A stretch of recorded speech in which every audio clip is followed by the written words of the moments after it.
Today, we are talking about audio.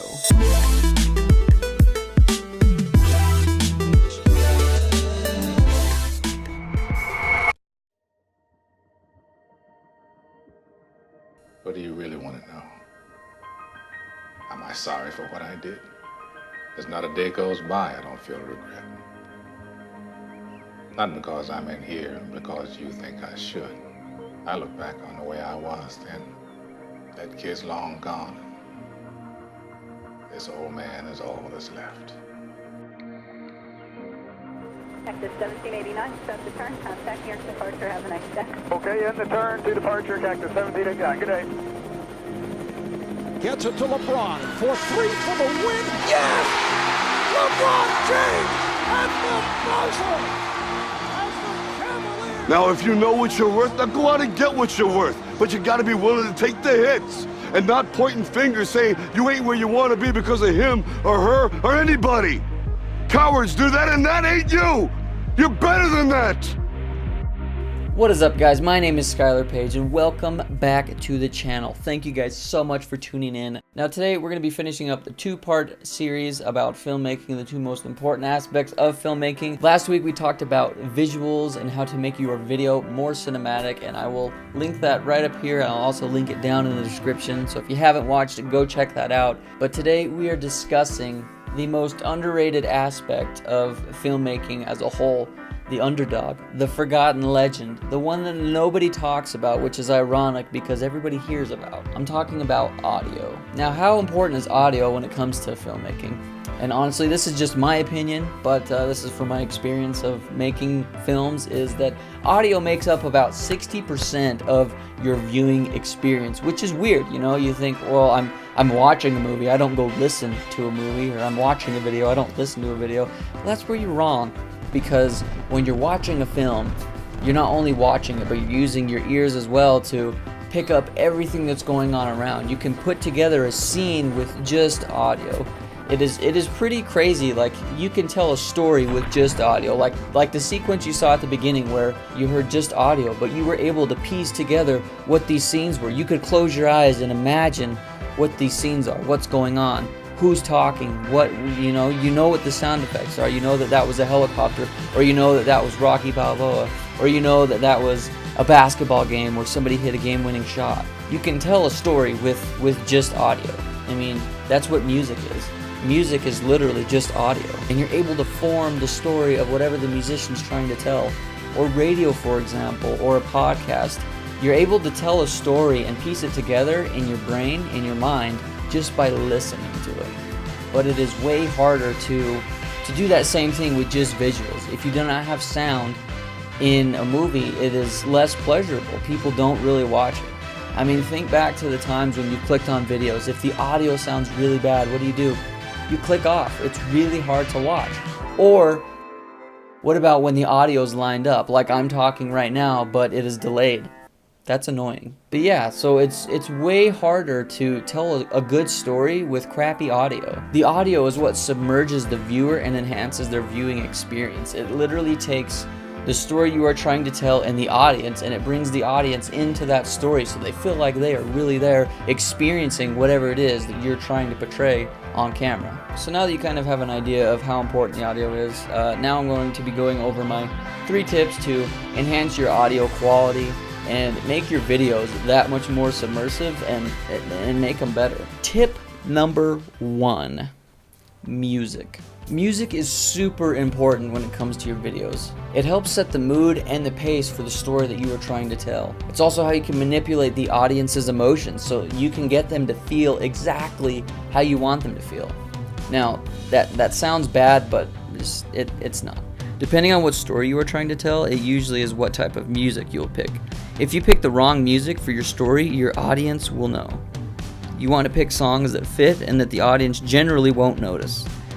If they don't notice, then you know you've done something right. And now I know you're thinking, well, Sky, isn't that the point of doing all this, is so we can get the audience to notice?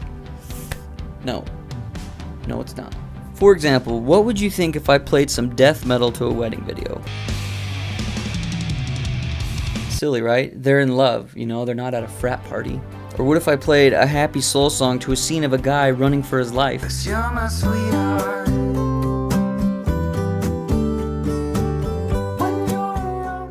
The point is, music grabs people's emotions and it sets the mood for the scene. Have the story you want to tell in your mind and pick music out accordingly.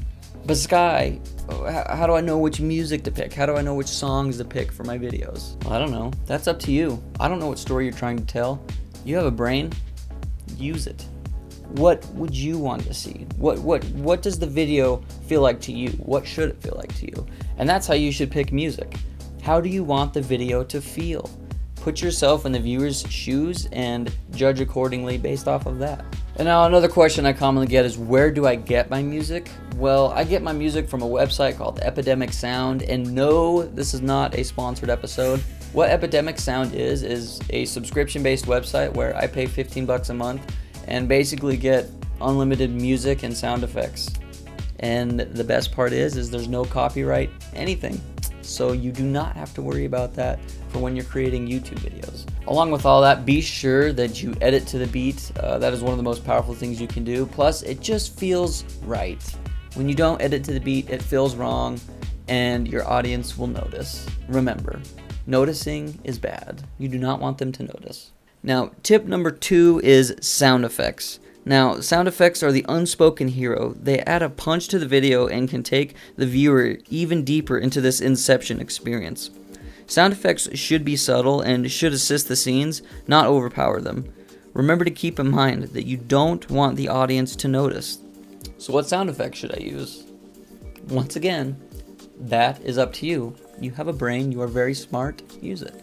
It really depends on the scene though. It depends on what the scene is, what's going on, and how you can construct the audio to make it sound natural. If you were there at this specific scene, which I'm sure you were if you were filming it, what did you hear? What did it feel like? Were there birds chirping? Were there cars passing by? Were there people walking? Was the wind blowing? Was there music off in the distance? Did a jet fly over or a helicopter? How do you want that scene to feel? And just play around with it.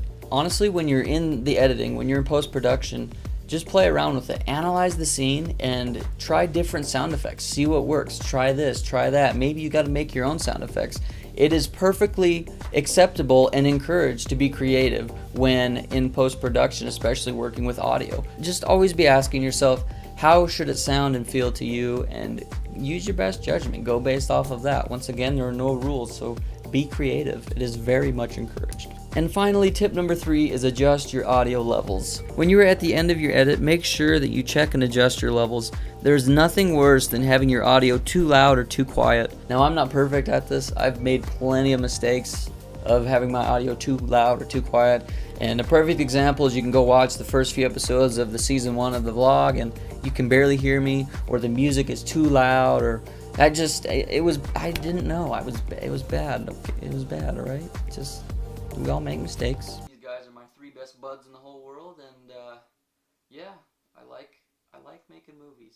Welcome to my life. The cool thing about Adobe Premiere, and I'm assuming most programs in general, they actually have like an audio bar where you can monitor your audio, and it tells you if it's too loud or too quiet. So when recording my voice, like what I'm doing right now, I usually try to shoot for about -12 dB. That sounds pretty good, and it's a pretty natural level.